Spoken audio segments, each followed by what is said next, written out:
going to give everyone a couple of minutes to join. I'm here once again with Christina Khalil from Healing with Khalil. She's running for the U.S. Senate Green Party in New Jersey. She messaged me a couple of days ago and really needs to get some things straightened out, needs to talk directly to the people on the poverty rate, on how Americans going, on the election, on how we're going to move forward. I, like everybody else, feels like we're pretty stagnant right now, right? The arguments are the same arguments we've been having in some cases for decades and decades on end, right? The politicians are the same faces that we've been looking at for the last 60 years, right? We're not going forward. And it's candidates like Christina, it's candidates that are running independent and Green Party that are moving us forward. And it's important to get them, their voices out on the internet, out on social media. We were talking earlier, and although she's a Senate candidate, has a great platform, has been doing this for a while, she can't get interviews. She's been blackballed. The media doesn't post anything but what the standard political narrative rhetoric is. And it makes it harder and harder for real candidates to get their voices heard. And that's where we all come in, because the power doesn't lie in social media or in corporate media anymore, in the bot media anymore. The average American, the average person worldwide knows they're lying to them, lying to their faces. We can see it. Right. Look at Hawaii. Right. They were literally asking us to not believe your eyes, not believe your ears, not believe the people on the ground, not believe the people live streaming what's happening this very moment. Right. You need to believe the media narrative. Right. And they told you to literally discount your own ears and eyes. And that also showed the power of social media. Right. And that's where we're at this point. We don't have to ask permission. We don't have to get our information from the corporate media, from liars. We can get it directly from the candidates. We can get it directly from the people, and we can share that information out without asking anyone's permission. So I'm going to hand it a little bit over to Christina. I know she's had a lot of things that have been on her mind that need to be said, and we'll get into the conversation. Hi, everyone. It's Christina, as you already were introduced. So yeah, just to touch on, so there's only one newscaster in the entire New Jersey that will actually speak to me. Menendez will not debate me.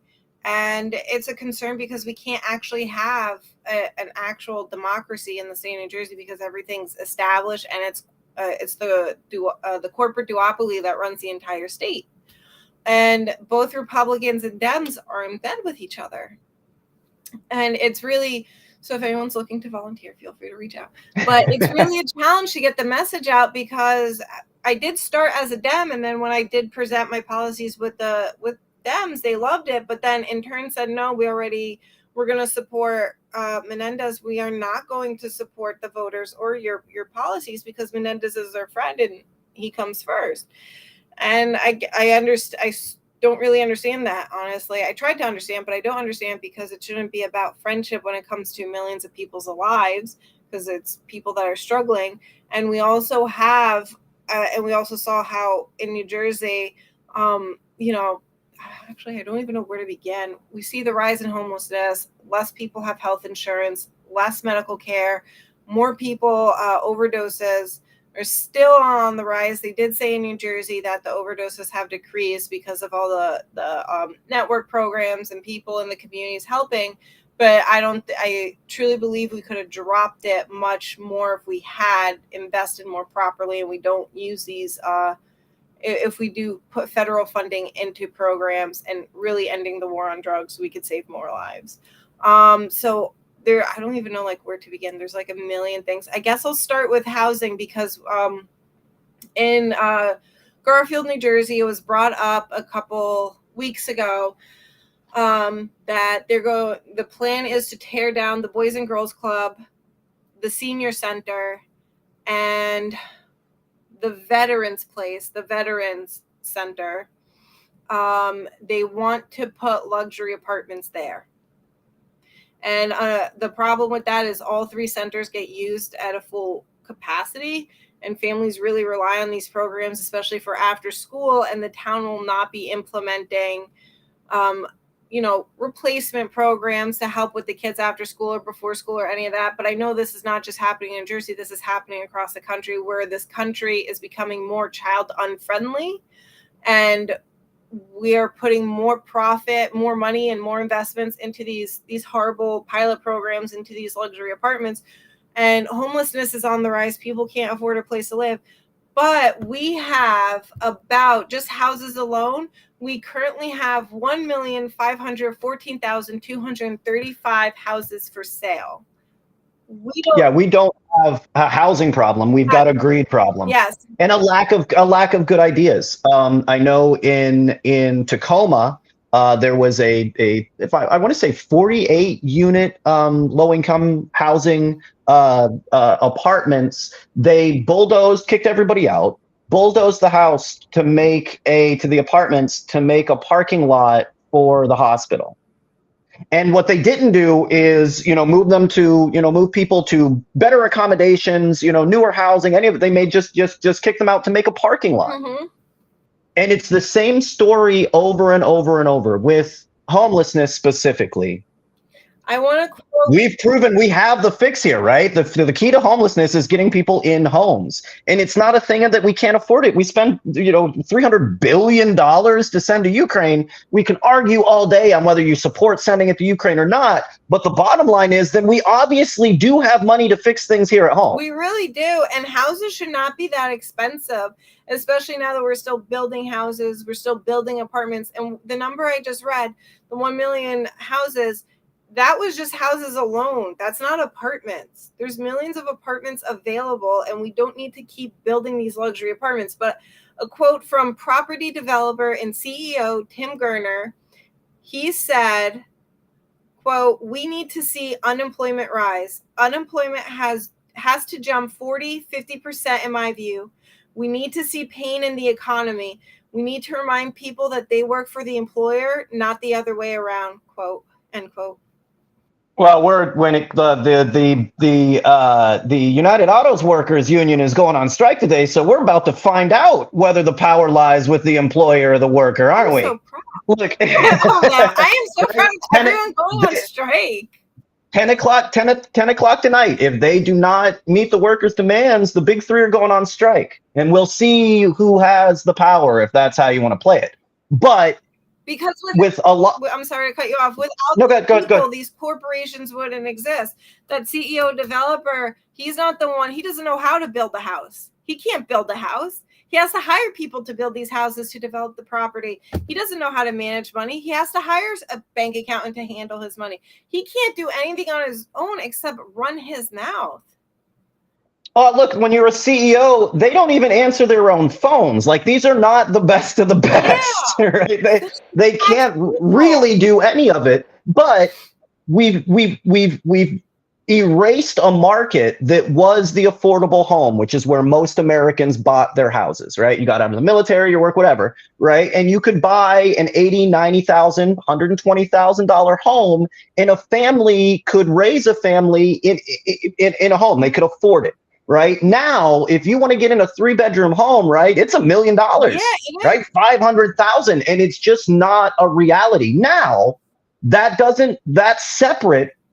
I think some of it is understanding real estate and understanding real estate on the large scale, right? So where we're fighting, to have the prices lowered so that we have affordable housing, real estate companies, the big real estate companies, they don't care. Right? They buy the debt back and forth. And as long as the debt goes up, they're making money, right? So the exact opposite of what we're looking for, where the housing prices go down, that we can afford them, right? They don't care whether there's a person in that house or not, right? They only care that the debt slowly goes up, and then they sell the debt back and forth to each other. That's where the money in real estate is, right? We have to make a concerted effort that when we have building projects, when we have businesses move in, that housing, affordable housing, is part of the equation. And right now, it's not part of the equation. Even Henry Ford, right, knew that if people could afford, your workers could afford housing, could afford food, could afford the cars that you're making, that's better for business. Mhm. And at some point, we moved, our CEOs ignored that one of the few good parts about Ford, and have moved to they're just trading debt back and forth.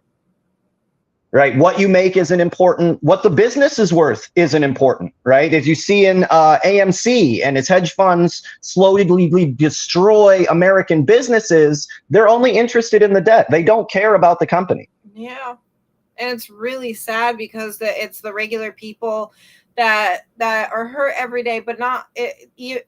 The domino effect gets even worse because when a family's homeless, the state gets called DCP&P gets called. And they say the goal of DCP&P is to reunite families and keep them together. But what happens is if you're homeless sleeping in a car, DCP&P removes your kid. And instead of investing that same money that it takes to keep your kid in another house, they could invest that money into keeping the family together and placing you guys in a home.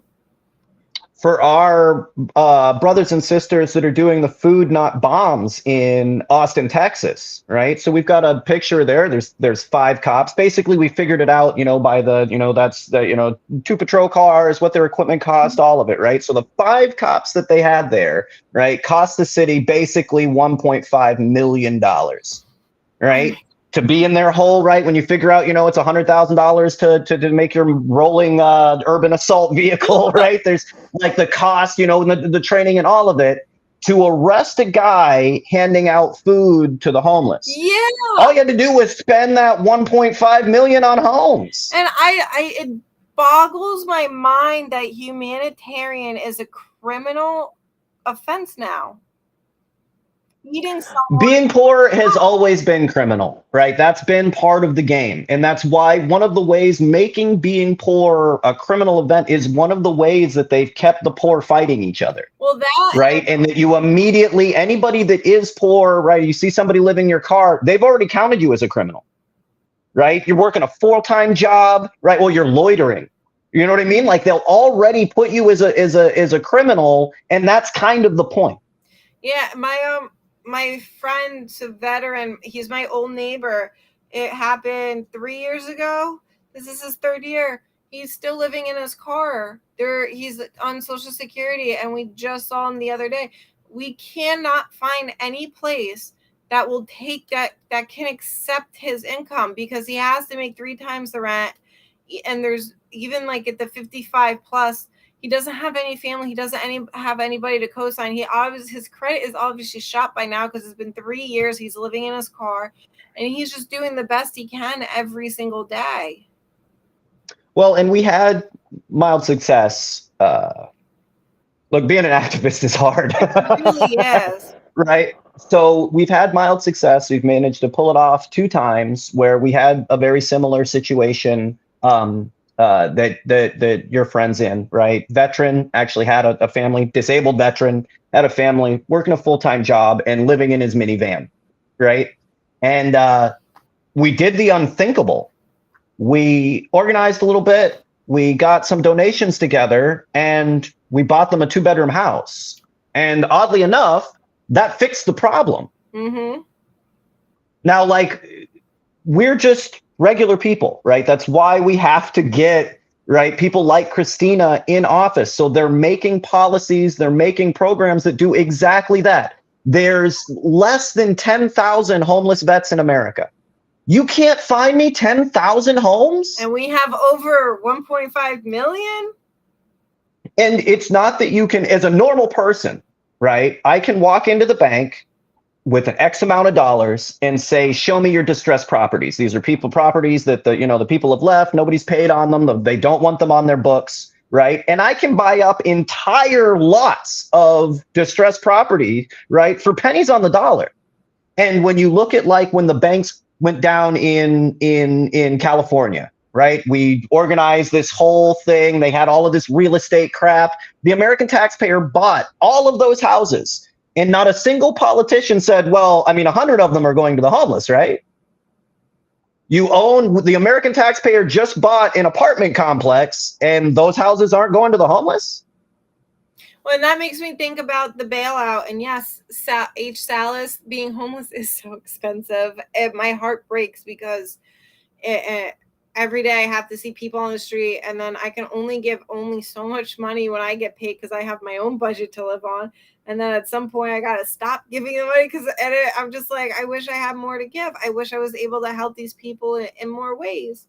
But it makes me think of like the bank bailouts where we can't bail out these people, including myself, from student loans. But we can bail out these big banks that just pocket themselves and still let their business go bankrupt.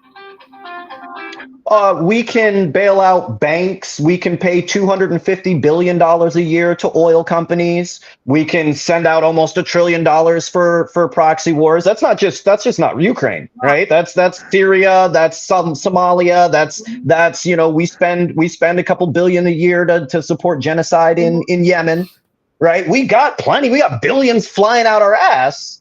But it never gets sent. It never ever focuses on the American people, and that's what we have to change, right? We were talking about this, in our discussions earlier.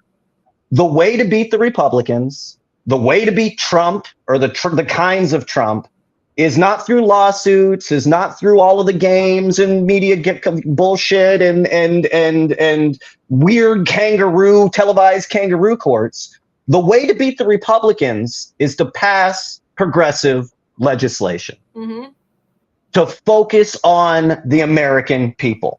The way to beat China and Russia is not through bombs. The way to beat China and Russia is to invest in the American people. Yeah. That's it.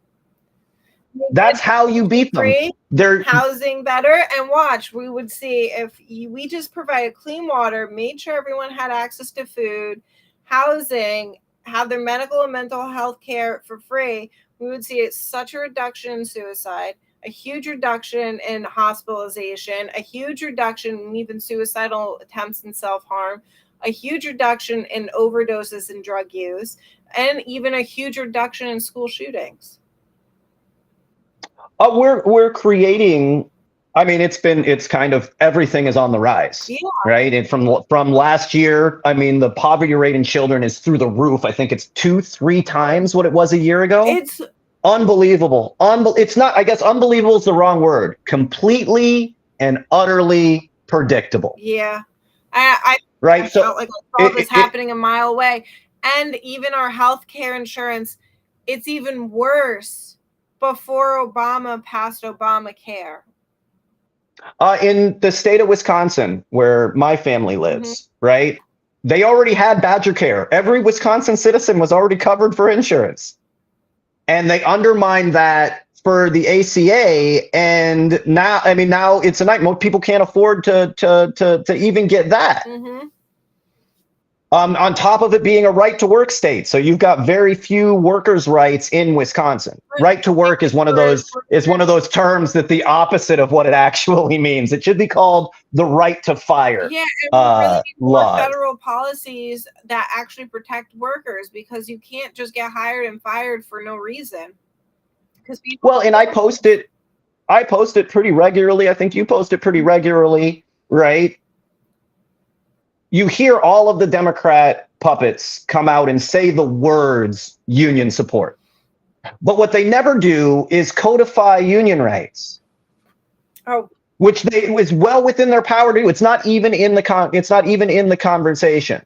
Right? They say the words unions, but then that's where it ends, right? That's where their support ends.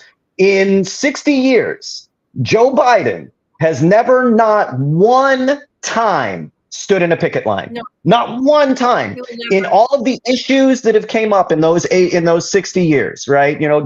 From workers, from auto workers that have, this isn't their first time having to do this, right? There was a writer's strike in the 90s again.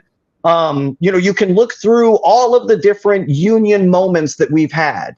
And he has never, not one time, felt strongly enough to actually go and stand with the workers. It's because he doesn't care about regular people. He only cares about his corporate donors. And today in New Jersey, the nurses union, and New Jersey's a blue state, which means we're a Democratic-run state. Both the Democrats and Republicans are working so hard to bust the nurses unions. 300 nurses resigned today. We were already understaffed when it came to nurses in hospitals. We just lost 300 more, and COVID is on a rise. We and that's one of the to lose 300 nurses. It's one of the reasons we're gonna lose more as COVID goes up, because if there's one thing that COVID proved, it's that our government does not give a shit about essential workers. No, they don't. That's why I left right?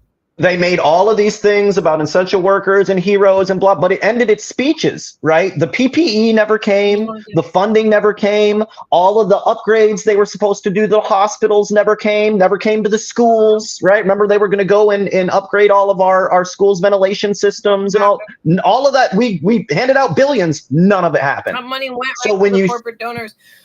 So when I was working in the hospital, it would be, and this is the entire COVID pandemic, and I'll never forget how it started.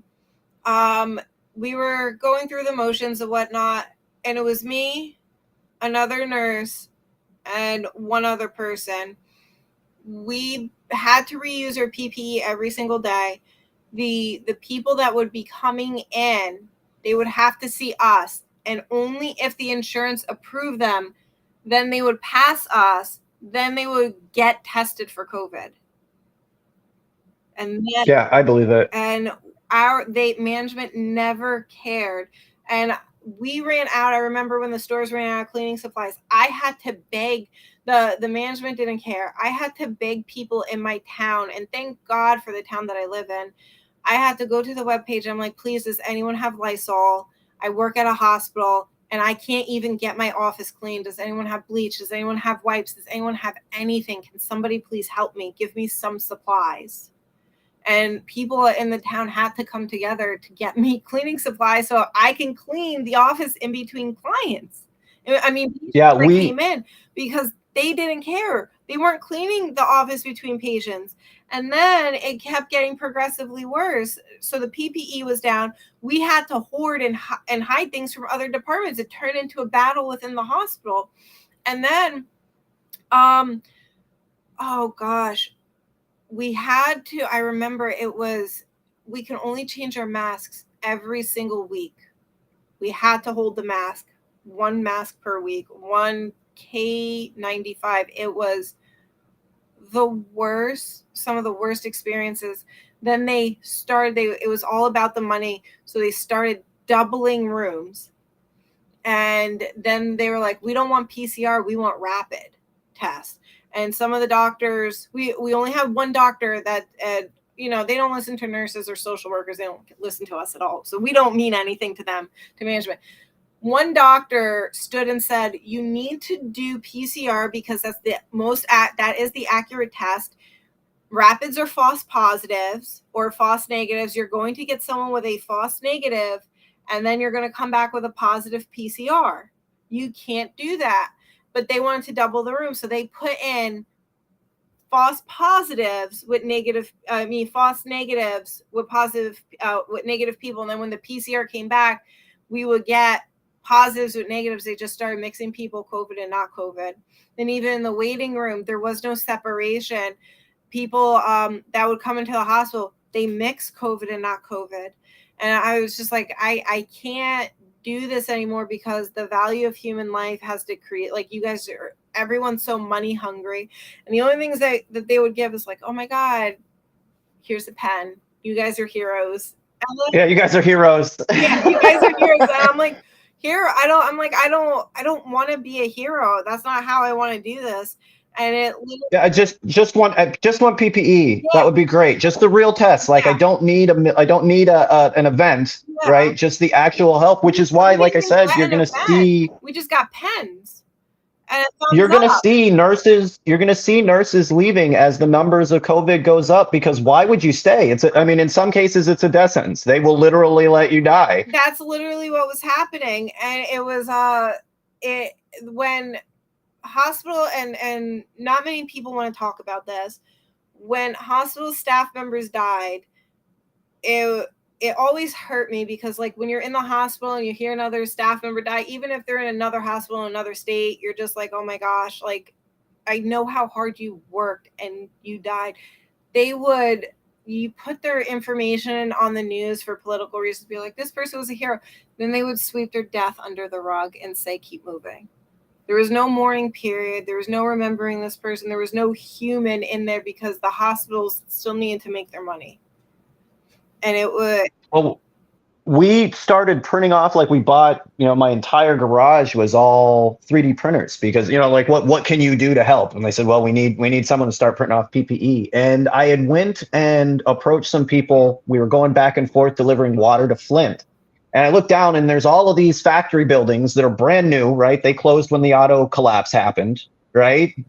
Why are we not manufacturing huge amounts of PPE when we need it, right? All of the things that and I could not, besides me doing it myself, was impossible to get support. Nobody in the government said, well, we've got a huge manufacturing wing. We've got huge amounts of people that are out of work and homeless and struggling and all of that. And we need PPE. You didn't think to make it? Because they didn't. FEMA bought something like a billion rounds of 5.56 ammunition, but forgot to buy PPE. Yeah. It was some of the, and I remember, because it wasn't just COVID we were dealing with, it was COVID and withdrawals. So like we had the double whammy, and I'll never forget when they actually put up, are liquor stores essential or not? And people when they passed it, and like I remember praying so hard. I'm like, please let the liquor store be essential. Please don't close the liquor store. Please don't close the liquor store. And it wasn't for drinking. It was because we already had so many people in the hospital. We could not handle alcohol withdrawals. We would have seen such a surplus on top of COVID with people going through alcohol withdrawals, and we would have crashed and failed. Well, I mean, I think arguably after the millions and millions and millions of deaths, we definitely failed. Well, it's crazy. We got our asses kicked by COVID and made zero changes to the system. Yeah. And now we're facing it again, and we're surprised that it's not going well. It makes no sense. Yeah. Like you saw what was wrong, right? You talked about what was wrong, had 2 years to fix it, right? 3 years, right? Biden's been in office for 3 years. And the only thing that he's done is rolled back the policies that were saving lives. Yeah. Like somehow, it makes all of it makes no sense. That's what bad leadership looks like. That's bad leadership. That is. But I'll never, like, I'm just remembering the stress and like the fear of going into work, and this was before COVID. It's like you had to, and I never even got my outfit covered. Like, you know how like you in some hospitals, it was only like in the ERs how like some people had like their clothes covered by another layer. We weren't even allowed to have that. Oh, there were ones that we were posting that they were wearing trash bags. Yeah. Anything to just like the trash bags. We just had to wear regular clothes, and then when we would go home, we would have to separate, like before we entered. Like it was just so demoralizing having to, like, before you entered the door, like having to remove your clothes before you had to enter your own house. Like H. Salas says the bar's open before anything else here in Wisconsin. And I'm not even mad at that because we couldn't, we were just so overwhelmed with people with COVID, like kids, teenagers, adults, young adults, elderly. We couldn't handle. Once it became obvious that they weren't going to make any of the changes or actually focus on, Lord forbid, curing COVID, it would have been better just to open up at that point, because then it became no longer about trying to control the virus, because you weren't saving anybody's lives. You weren't giving the nurses PPE. You weren't giving them the support, right? So the things that you were doing weren't helping the situation. And then it became this weird control game. And now, right? And then it was just a control thing. Yeah, and now they're using the hospital pictures of family members hugging each other through like blankets and stuff. Plastic and stuff, and I'm just like, stop weaponizing these vulnerable moments for fucking votes. Excuse my language, but like, these are human beings. And I've worked with some family members of 9/11 victims, and 9/11 just passed, so it makes me think of like the same thing. Every 9/11, when the families go, to New York. At least the ones that I've worked with. I don't know if every family is like this. They go to New York and they do their meet and greet with each other, see how they're doing, and they mourn with each other.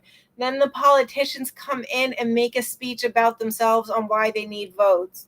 It's not a political issue. It's a family and victim issue. It's a terroristic issue. It's a problem. It's a painful issue. You don't need to go as a leader to say, hey, this is why you should vote for me. You go as a leader to say, hey, I'm here to show and give my emotional support and just listen to you guys. Tell me about your family. I want to hear about it's all for the photo op. really It's all for the photo op. And again, I mean, and every single one of them has the story. They were there, you know, and there were, I mean, plenty of heroes in 9/11. None of them were politicians. None of that. Like, you can just get that. Geez, Steve Buscemi, right? The actor, Steve Buscemi, quit whatever he was doing in acting, California, whatever, went back to New York to help with search and rescue at his old fire unit. He used to be at his old firehouse. He used to be a firefighter. Right? Like an actual, you never hear that, right? You hear politicians, you didn't do anything but drive us into 20 years of nightmare wars for profit. That's all they did because of 9/11. And as Trump said, I hate quoting Trump, there was no weapons of mass destruction. It was all there wasn't weapons of mass destruction, and the people that were involved in 9/11 were Jordanian and Saudi Arabian and funded by the Saudis, trained by the US in some cases. Mm-hmm.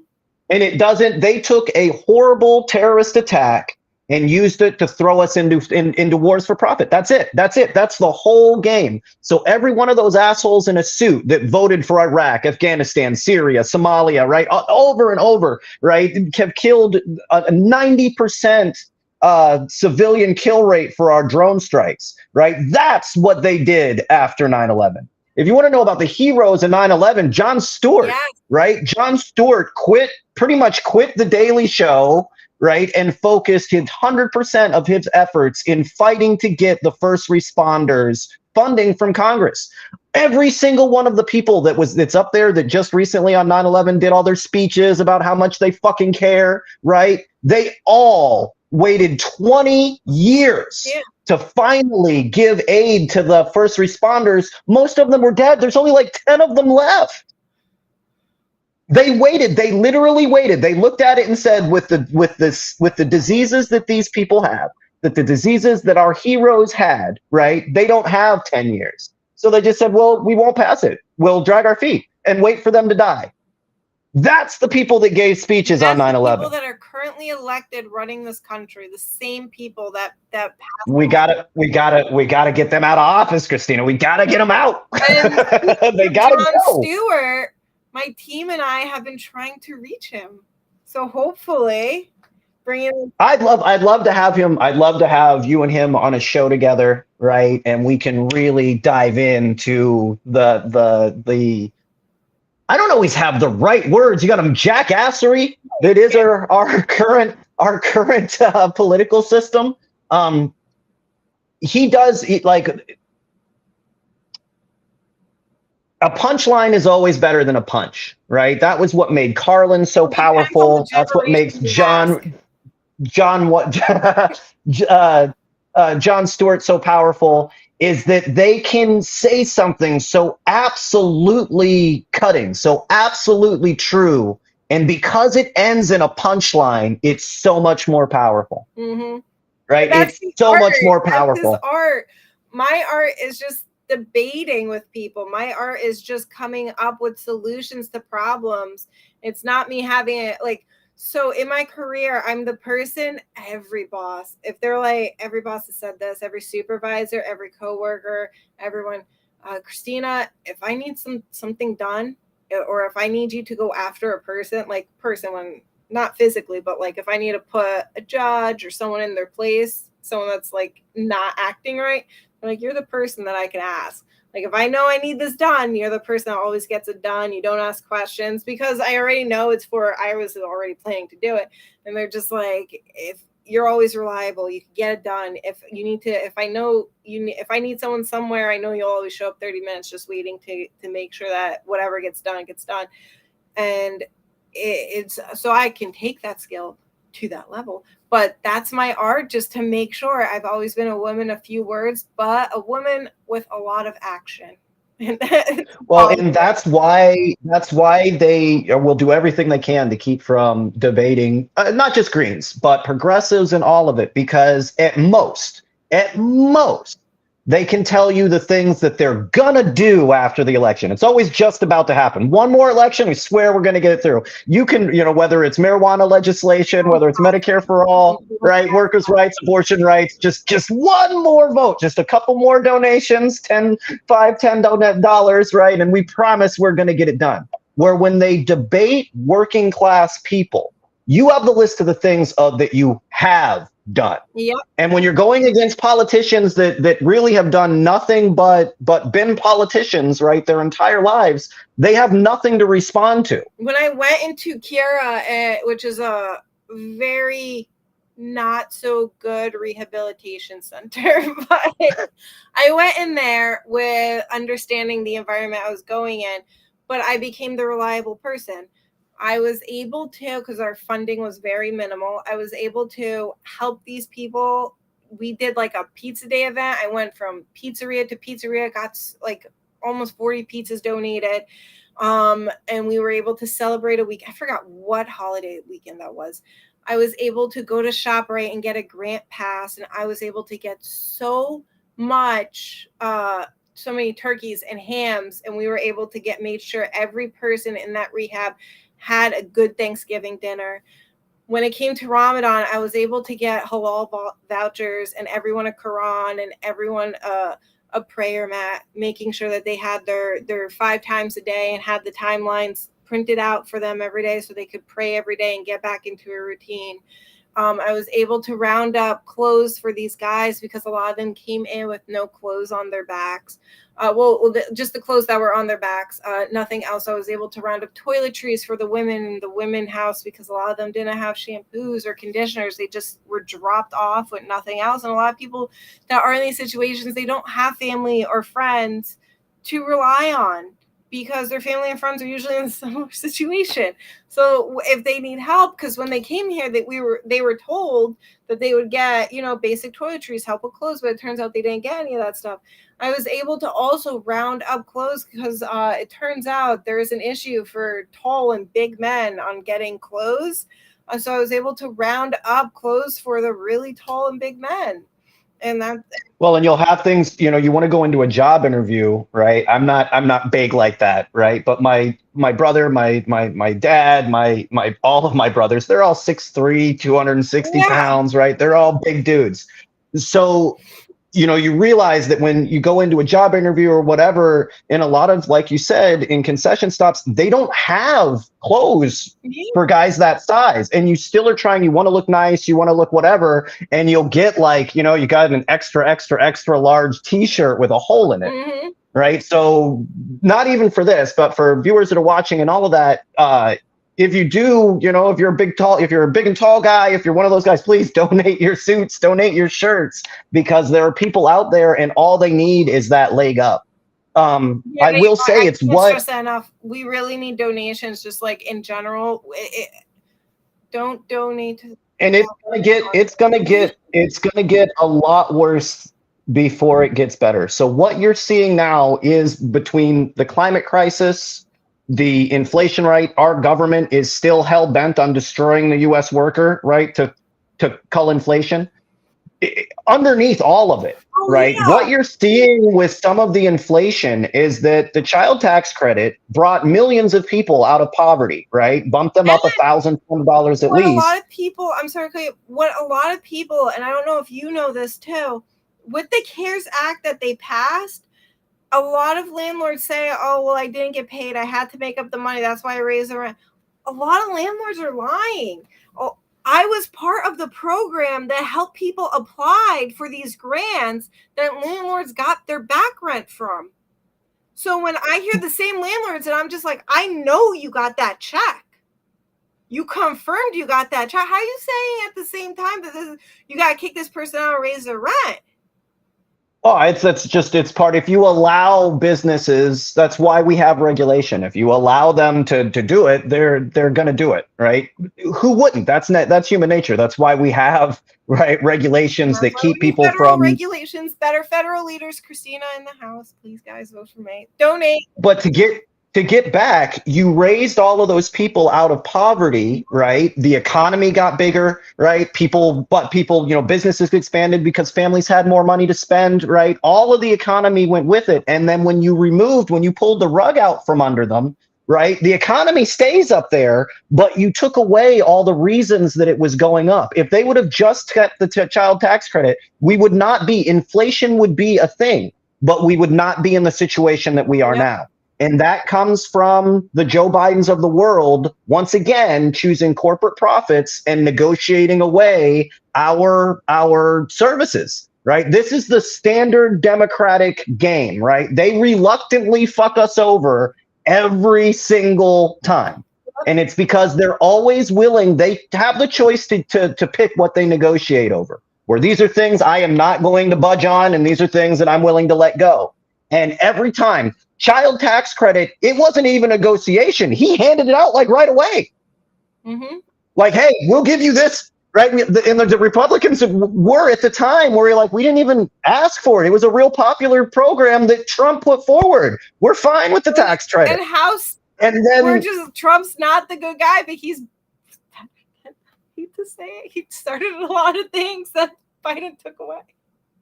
Oh yeah, 100. All of the good. That's the terrible part, right? He kept all of the horrible things that Trump did, and then undermined the fucking 4 things that he did that were good. I know, and I just don't count. You can't always, and it is right. We're facing the difference between a corporate fascist and a fascist dictator, right? Now, understand. A fascist dictator every once in a while will do something good to keep the appearances. They want to be seen as good people, even as they're doing evil, right? They'll want to be seen as good people. So every once in a while they will do something positive, but not because they're a good person, because they need that ego view of them. And that's exactly with some of these policies that you saw, the child tax credit, stopping student loans and all of that. Those were moments where, no, he wasn't doing it because he was a good person. But at the end of the day, that also doesn't fucking matter. Yeah. Right? Where Biden is a corporate fascist. He doesn't care anything about anything but money. Right? You saw during the union negotiations with the trains, right? As a train exploded in East Palestine, and he fucked over the rail unions openly. He will always choose that route because that's who he is. That is a corporate fascist. He will violently defend corporate profits. That's why the only thing that you hear him really talk about is the jobs market, right? That's it. And right, jobs keep going up. Every one of us has 3 jobs now, right? And he's somehow touting that as a good thing. We're having 3 jobs and people are still living in their fucking car.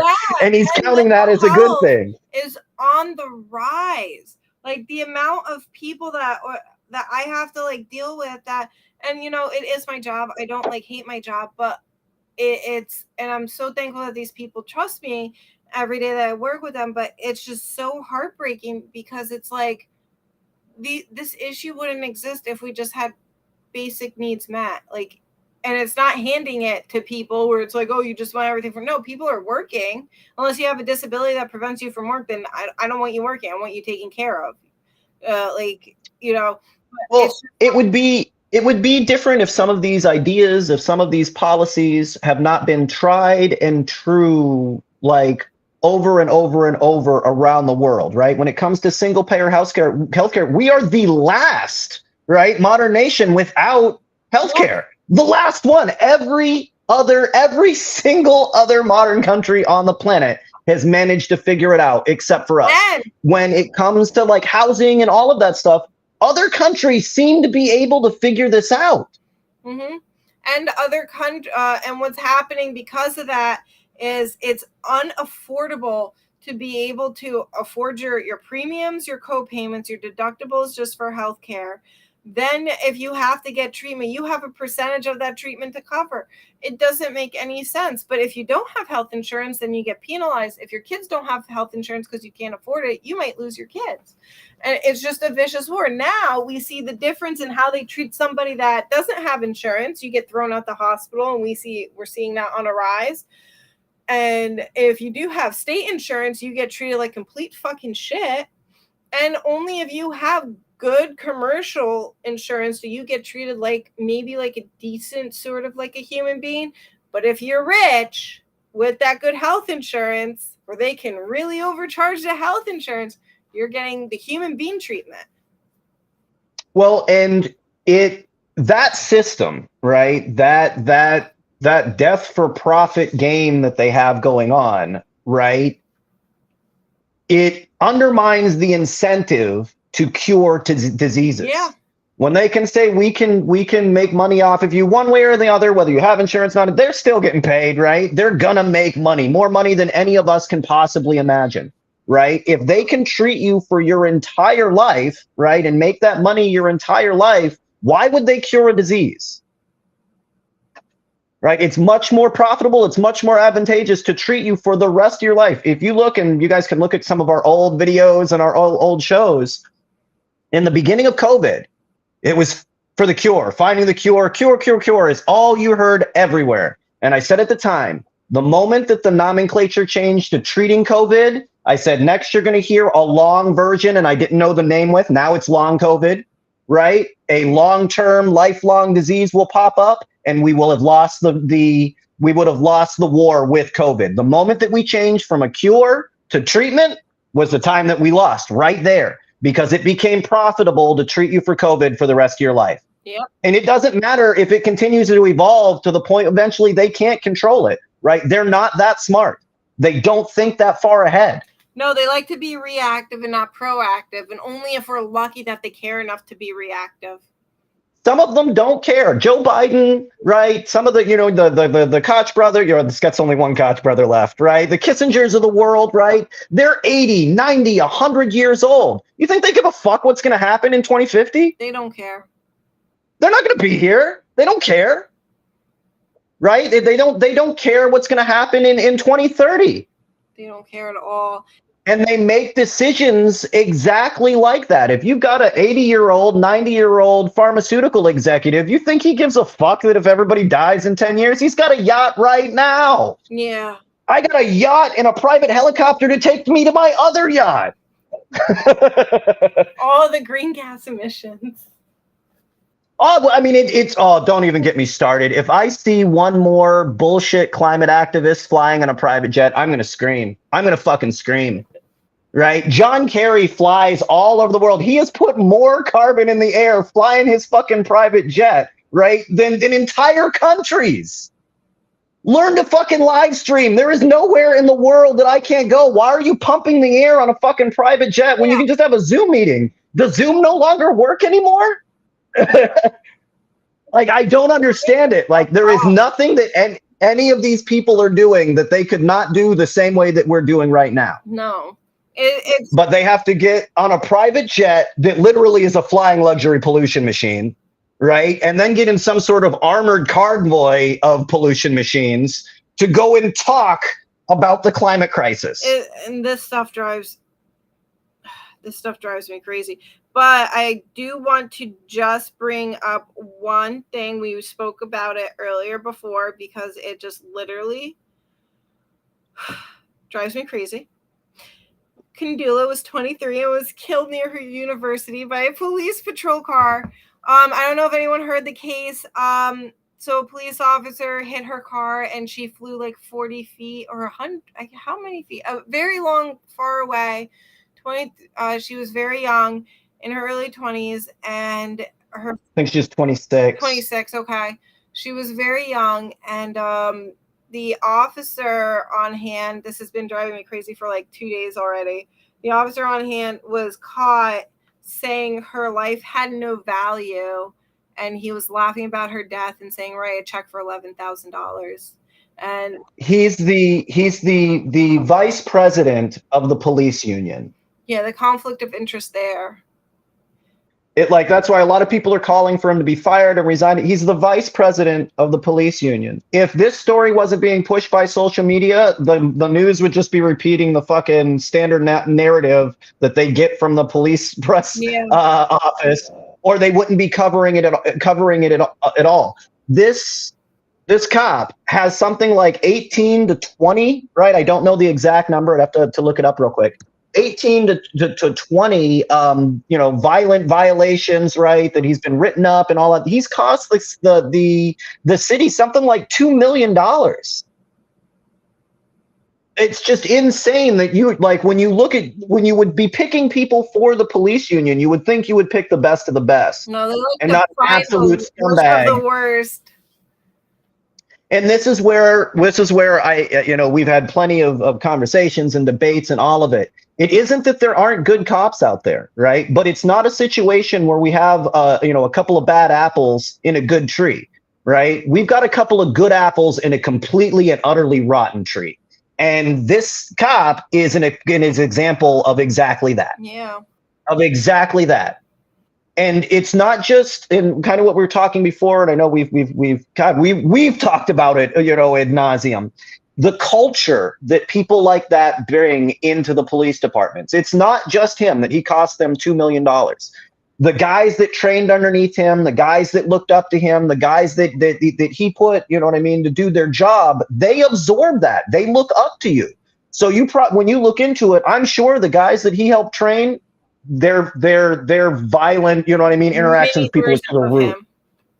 Yeah, exactly. And it's because you build this culture that's wrong. That's disgusting. Right? Protect and swerve. It's just and we, like I said, it's not just.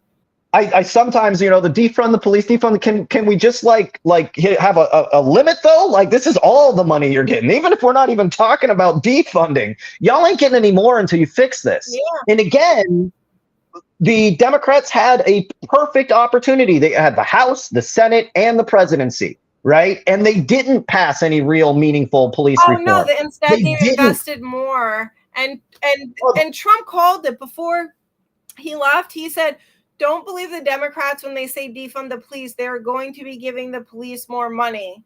You can't be, that's the game that quote Trump again, but because I'm not a Trump person, I'm a green guy.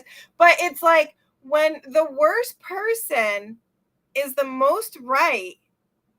When it's so obvious that even absolute trash can see it, we have a problem. Right. And, you post it all the time. Like, what's going on here? How fucked up does something have to be for Trump to be right?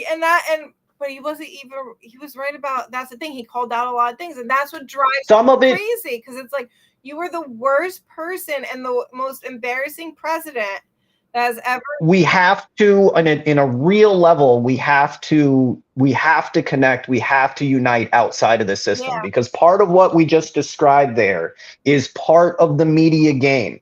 When both the Democrats and the Republicans, that works out absolutely perfect. Yep.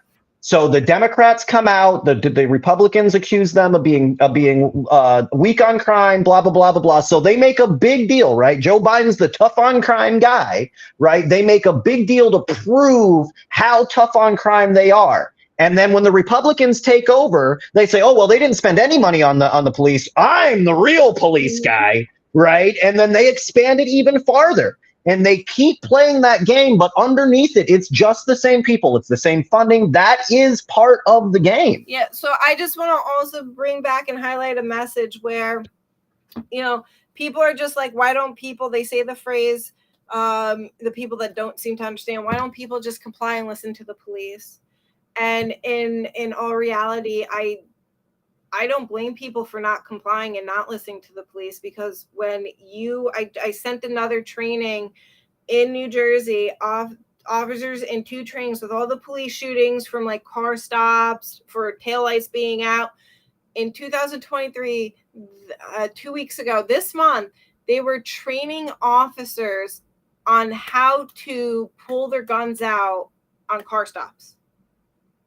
We have a problem with that. Why can't we train them to engage in a different way? If there is no threat present, what is the point of walking up to a car?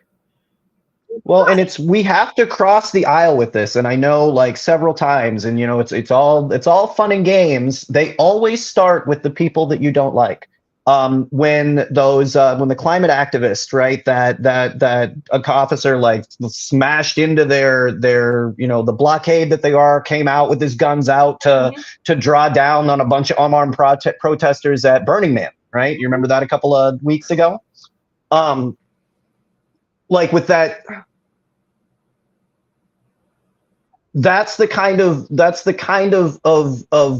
culture that we've built in to our police systems where they don't know how else to respond, right? That's what their training tells them to do. And there's no time that we've said that isn't the way to do it. Mm-hmm. And all of the right wingers, right? All of the conservatives were all, yeah, fuck those protesters. That'll show them, blah, blah, blah. I'll hit them down, run them down with my truck. And I post the same thing. Yeah, you're cheering now, but you weren't cheering at the trucker protests, mm-hmm. right? You weren't cheering when the COVID lockdowns came and they used those same tactics on you, right? And those are the same tactics that they started at places like Standing Rock. And we told you then, right? Sure, right now you're against the climate. A lot of those people are no longer against the climate protests, right? As their houses are underwater and on fire, yep. right? But we warned you then, right? If you let these tactics slide, the people they eventually will use them on will be you. Yep. So anytime you see these police violence, right, make sure you're not buying into the narrative, because at the end of the day, right, if you take what they're protesting out of the equation, right, make sure that when you're going to protest something, when they're poisoning your water, right, when you're in East Palestine and want to confront the mayor, is poison. It's going to take $8.1 billion on a federal level to pass the Clean Water Bill Act throughout the country to give every person clean water in this country. All the water is poison. So not even as much as we pay for a week for the proxy war in Ukraine. Yep. And right, when you put it into, because they like to put the numbers out, right? When it's something they like, when it's something you're like, hey, we'd like everybody in America to have clean drinking water. They're like, whoa, billion with a B. I'm going to tell you exactly where we're getting the money from. No money will be printed. And we're redirecting all our money. I have to just find it. No, that's fine. But you look, when they don't want to do something, right, they really push those, you know what I mean? That's a hard B for billions. Yes, okay. But then when it's something that they want, they'll throw out $1 billion per week for something that they want. Ready? And this is not, we already know how much is in the military budget, almost $1 trillion. So I am not even going to mention this budget here. $129 billion on police a year, $125.21 billion on DOC, Department of Corrections, a year, $80 billion on prisons a year, $100 billion on war on drugs a year, $247 billion wasted of taxpayer monies on duplicate programs a year, $8 billion on ICE. I'm sure now, since Biden is approving and forcing more private prisons to open up and more ICE detention centers, that is going to skyrocket. $25 billion on border control a year. We are going to redirect the $18.1 billion from these funds alone. Well, and with all of it, I don't understand why having clean drinking water isn't a national security issue. Because they use that word for absolutely everything. Why is not clean drinking water a national security issue? They wanted to poison our water so we would be forced to buy it. It was a corporate mission. Oh, yeah, for sure. Nestle, this is part of the plan. If you can't get water, you have to get it from a water bottle. That is 100% the plan. Unfortunately, I don't like that plan. I think it's a bad plan. Now it impacts our ecosystem.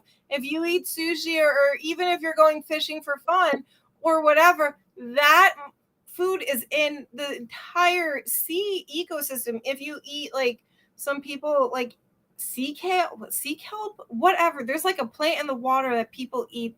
I don't eat that. So I seaweed and kelp. There we go. Seaweed and kelp. Yeah. That's what people eat. So it's whether you're vegan or if you're vegetarian or if you're pescatarian, whatever Aryan you are, not the brothers, though, those are bad. But You're eating anything from the water, whether it's a lake or the ocean, you're eating the poison. Oh, you should see like Montana, and that's one of the we got it. Before Trump took over, there was not this divide in the activism between the right and the left on things like fracking, on things like clean water. And once Trump took over, that kind of went out the window. The oil industries really bit into the Republican Party, but especially with a lot of people in the Appalachian Mountains, whose water had been poisoned, Oklahoma, all of it. This was part of the guys that it wasn't a love the animals vegan thing. They were hunters and fishermen. They enjoyed going out in nature, right? Camping, doing their thing. And, you know, they were seeing their animals are poisoned. They got zombie deer and all of it. Like they saw that and they were, you know, fighting alongside us with it. I just recently posted a thing in Montana, fly fishing. You know, like fly fishing is huge in Montana. They can't fly fish.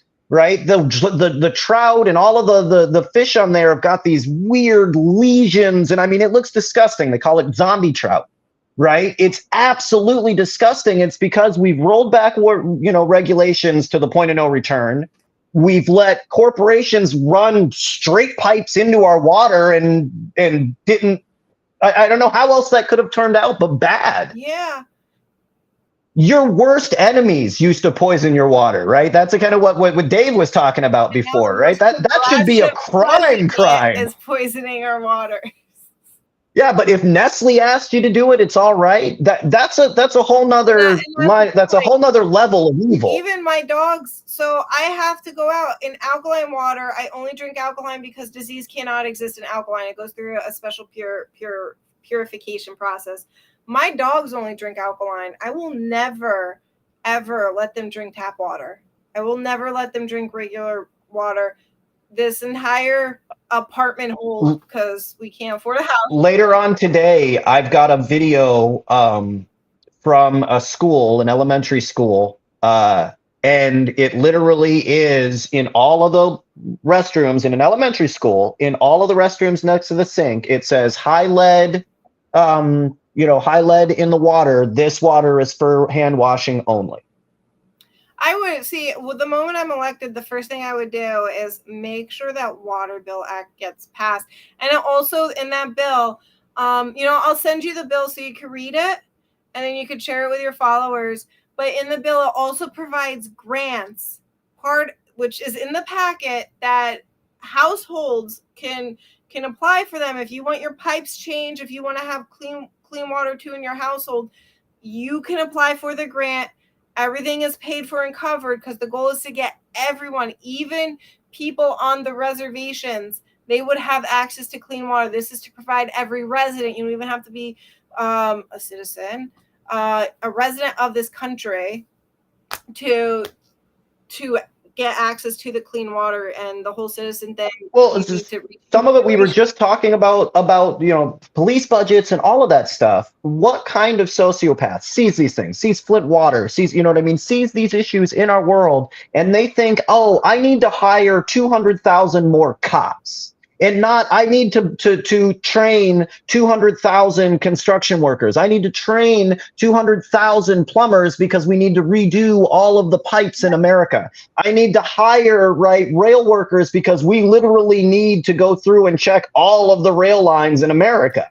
And we could hire them too because we have to transport and create more. They only go for all these pipes and stuff to create things that would make America better, but instead we 200,000, right? 250,000 cops. Yep. The one thing we really don't need any more cops. We're good, right? Their budgets are as big as they're going to get. You guys got tanks and drones and robot attack dogs, but yet neoliberals, neocons will never make that connection. Where they were putting out these robot dogs while homelessness is on the rise and overdoses.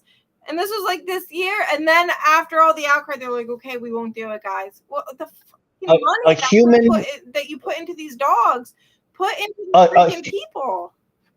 A human or in some cases even a dog. They have, as much as the fascists love them, right? Dogs really don't make good attack animals, right? More, 9 times out of 10 they end up biting their own owners, right? There's also, it's just not good. Making an animal do violence all the time affects them the same way that it does a person, right? In the same way that even cops that, they'll look back on their careers and they get to a certain age and like, my God, right? They're the ones that come out and talk about some of the horrible things that they see around them. A machine or an robot attack dog will never have that, right? They can sit and push that button over and over. You see now where they'll have, they're sicking a dog on, a man's genitalia in the middle of the street, right? The dog let go before the humans gave him the command to stop, right? A machine will never do that. They can push that button until it runs out of batteries. And they will push that button and kill. Oh, 100%, 100%, 100%. If there was one group of people that did not, and that's where I struggle, right? In both drones and some of the new technology, robots and all of that stuff. These technologies could be used to do so much good in the world, right? If you think of Hawaii, right, where you could fly a drone over, mark where people needed help, and the robot attack dogs would literally go in and rescue them, right? They can't be burned, they can't be, they're indestructible, right? But we rather use them to attack our own people. Yeah. Right? There's so much in these technologies that we could be using for good, but if you ask the military industrial complex, if you ask the prison industrial complex, what to do with them, they are not smart people. They only are one-trick pony, right? They only know how to do one thing. But those are the only people that we ever ask. What to do about immigration? Did you ask the prison industrial complex? Let me guess, they want more prisons? Yep. No shit. Why did you ask them? Want more profits, more slaves to help build their stuff. Right? They're just not the people that you need to ask because they only know how to build prisons. Why would you expect them to do anything else? That's why we need to vote in progressive people with common sense and education, because there's so much we could do. And besides clean water, one of the things I'm going to do is amend, and right now I'm the only candidate talking about, is amend the 13th Amendment. There's so much that progressives have to offer, that independents have to offer, that the Green Party has to offer, that people are begging for, right? That just does not exist in the two-party system. And right? Oh, I'm sorry.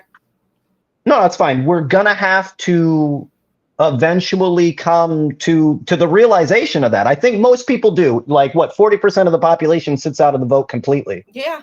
Right? Because this system has nothing to offer them. Right? More of the same. What was Biden's quote? Nothing will fundamentally change. Yeah. Nothing has. In fact, when it comes to poverty, shit's got a lot worse. And he doesn't care. And I'm tired. Not having money. I remember I was struggling too. I remember watching kids, and thank God for the pizzeria guy. These kids, it was like 2 little girls begging for food from the pizzeria guy. And then I remember driving around and I'm seeing 2 other little girls begging for change on the highway. And I'm just like, they're putting themselves at such high risk. And then there's no help. Like, I can't help because I can barely afford, I live paycheck to paycheck. And then it's just like, at what point? And it's like, you can't call the state to help because the state would just remove them from their parents. And maybe they're doing this to try and help their parents. It's a very vicious cycle, and there's no end in sight unless the citizens take that brave step and say, hey, I am going to vote. I am going to support for a third-party candidate. And supporting a third-party candidate, especially, I can only speak for myself in the Green Party.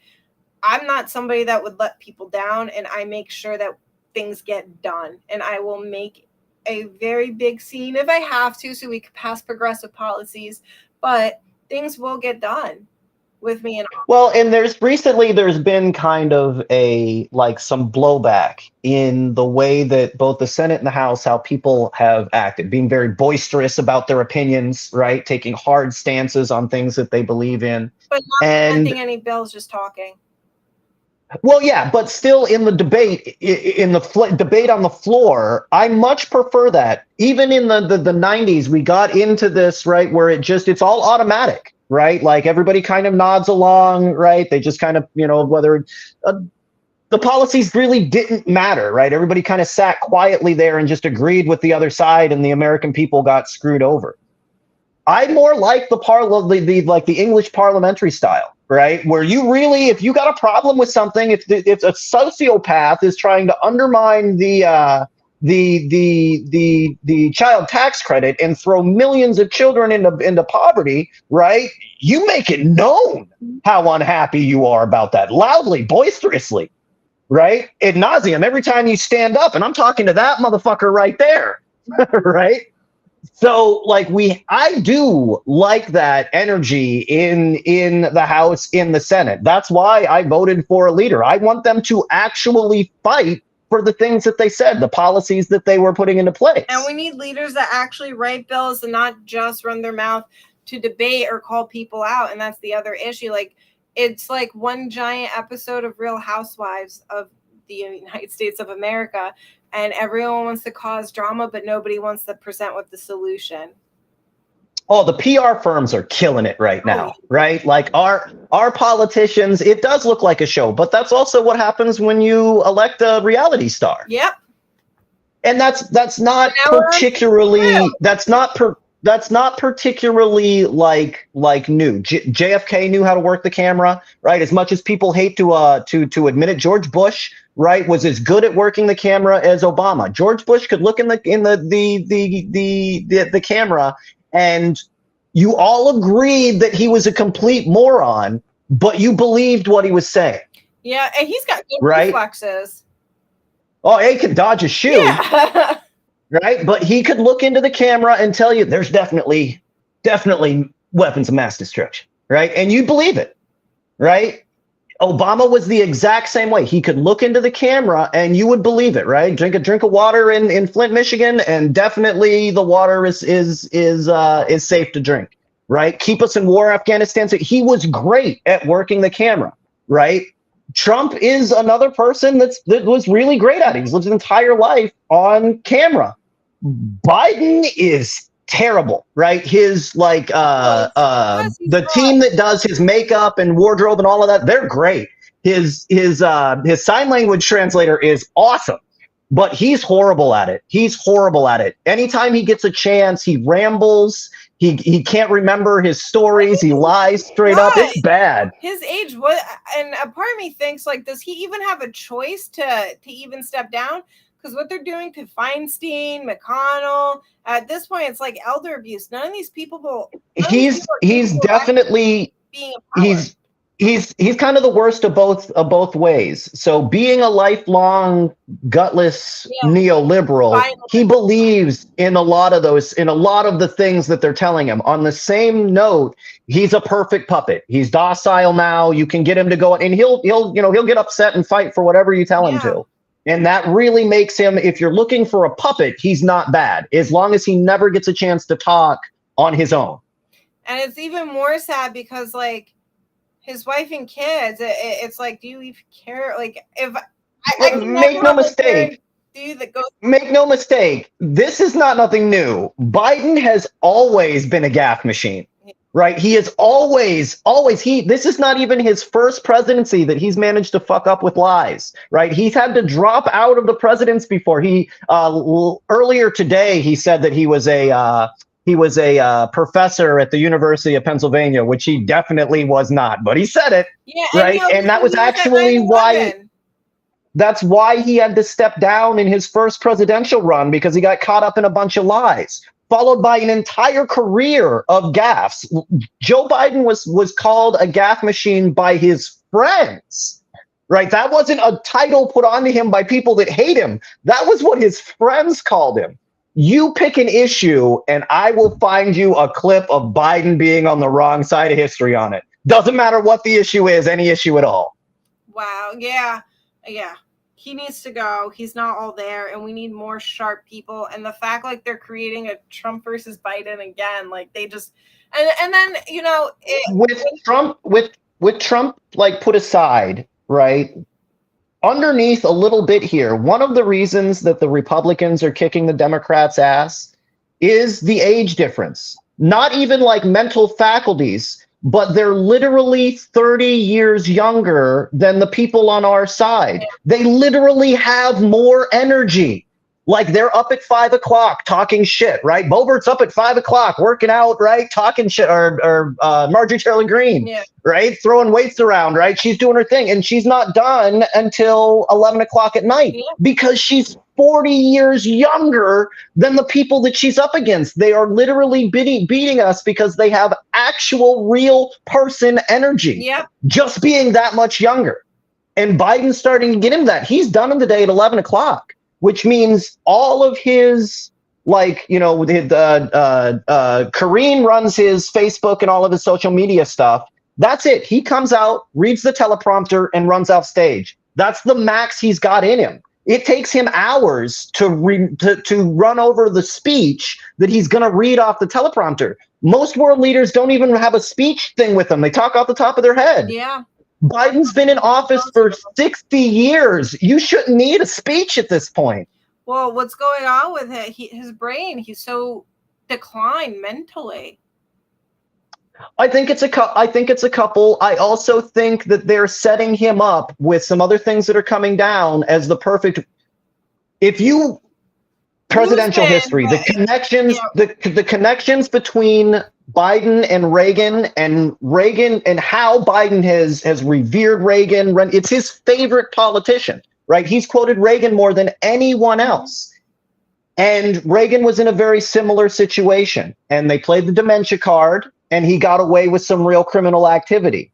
They will pass some of the most draconian psychotic bills that they possibly can while he's still mush-brained. He will get to a couple of hearings. You'll see the stuff with bribes in Ukraine and all of that come out. He will get a really bad bout of dementia and step down. That is always their out card. That may have always been their out card with Biden. That makes sense. So right, and that's just you can see them putting it, you know what I mean, putting it forward that way. And as we have the hearings and his impeachment coming up, right, some of that crap is going to get exposed. And you'll see, I mean, one of the reasons we're fighting in Ukraine is because, well, literally Biden took bribes, had business connections there. Mm-hmm. I mean, that's more than obvious. And when those things come out, he's going to get very, very confused, more confused than he's ever been, and he'll have to step down. Which he won't be held accountable. He won't serve jail time, right? None of that. For some reason, just like CEOs, when you step out of the position, when you resign, somehow you're no longer accountable. And I'm not sure why that is. Yeah. And it's so interesting because, you know, it would work if, you know, I stole from my job and then I quit my job and then I'm no longer accountable for stealing from my job. It doesn't work for somebody like me or someone like you or a regular person, but you can steal billions of dollars. You can kill a whole bunch of people, but as long as you're not working in that position anymore, enjoy your vacation in Hawaii. There's Peg, you'll get your retirement. You want an oceanfront property? We can build you one. It is one of the underlying benefits of the use of the DOJ and the fighting between the Democrats and Republicans in the courthouse. Trump being charged after he left office set an amazingly good precedent. The only real positive thing out here is it set the precedent that you can president accountable criminally with jail time after he's left office. And until now, right, George Bush's out was that he can't be held accountable for war crimes. He's no longer in office, right? And that, as soon as Trump was charged, that changed. Yeah, now we could go back and we could hold people accountable. Right, so the only real benefit that we got out of all of that nightmare, the advertisers did great. Right, the advertisers made a lot of money, right, over the whole Trump thing. The media companies, there is nothing that will make you money pro or against more than talking shit about Trump. Right, he's great for business. The left media will never shut up about it. They won't. They love giving him money and views. He's good for business that way, right? It's shock TV. It's reality TV, right? People love it. I don't know how to fault them. You know, if you've seen some of my posts, you know, saying I'll be out there like, guys, hurricanes are about to hit Puerto Rico, right? We need maybe 5 solar generators. They're 9,000 watts apiece. We need to get them to Puerto Rico, to the neonatal units before the hurricanes hit, right? Super easy. But we can never compete with Trump jail like t-shirts. We can't compete with the kind of weird back and forth TYT, right? High school level fucking shit talking on Twitter. They're making millions of dollars. Tim Pools and fucking all those assholes, right? Millions of dollars and provide absolutely no benefit to society. Yeah. But activists that are busting their ass, things that are trying to do that, like you're trying to get, you know, Nail need a baby unit to Africa. No support, right? In comparison to what these, like I said, high school level shit talkers, right? No benefit whatsoever. They help nobody, right? They just seem to make money from their followers, from donations to do nothing. Nothing. But if I ran my mouth and cursed them out, then I would probably get followers. Yeah, you need a weird like frenemies. No, the problem is like you actually post things of substance. You have to get on there and talk about bullshit, nothing, right? What the Barbie movie's doing. Yeah. Right? That's like you, and I have trouble doing that. There's real stuff going on in the world. Yeah, and the Barbie movie is a good movie. It's made for kids. I don't understand what's the it gets views. It gets with that demographic. It does well, and they seem to have an endless source of money. Look, Andrew Yang, right? People are donating. He's just doing a celebrity fucking book tour here on donations. Millions and millions and millions of dollars. Just kind of flies around on his private jet talking about the election. I don't understand, right? And you can go down the list, right? 2 weeks ago when the Senate. Yeah, when the Senate was out, right? Every single one of these senators making $250,000 a year that are now multimillionaires on vacation are posting that they need donations $5 or $10 from their constituents for this next election.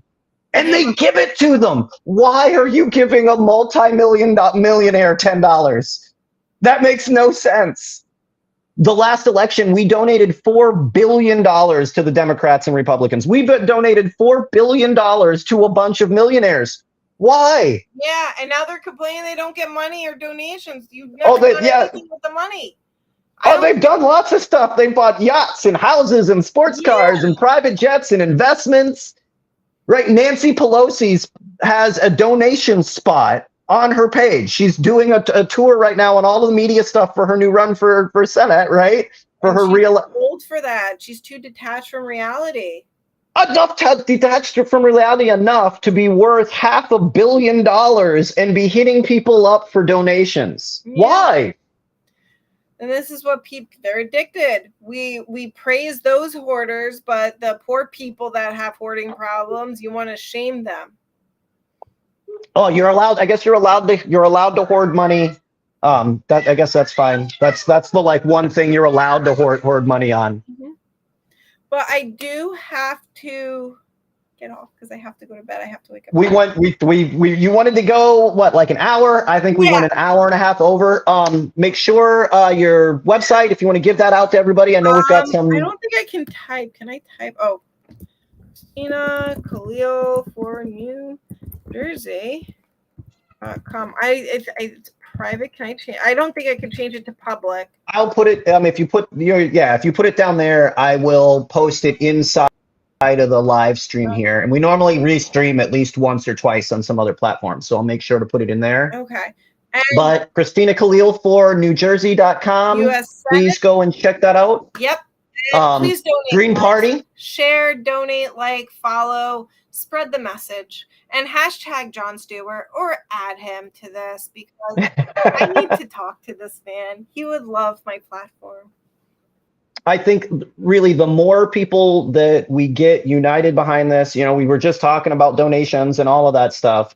All I'm asking, right, is that you donate to people like Christina, that you donate to people that are actually doing good things in the real world. Yeah. right? And I plenty of people on my pages. You can donate to ours, but it doesn't have to be me. That's not what I'm going for here. Find the helpers and support them. If they're a multimillionaire, don't donate to them. They do not need your money. Donate to people and causes that will actually help people. We saw how powerful that has been in Hawaii, where you can donate literally directly to people like, hi, this person right here, I'm standing in front of my house that's been burned down. You can help out directly. And we've circumvented that whole corrupt, $1 million board, PR team, like all of that bullshit. But at the end of the day, if you're going to donate to something, if you're going to donate to a politician, donate to a politician that's grassroots. Don't donate to millionaires and billionaires. Don't donate to Act Blue. They do not need your money. No, they do not. But yeah, thanks everyone for joining. Please like, subscribe, share this out, support the revolution. Thank you guys. Have a good night. Until next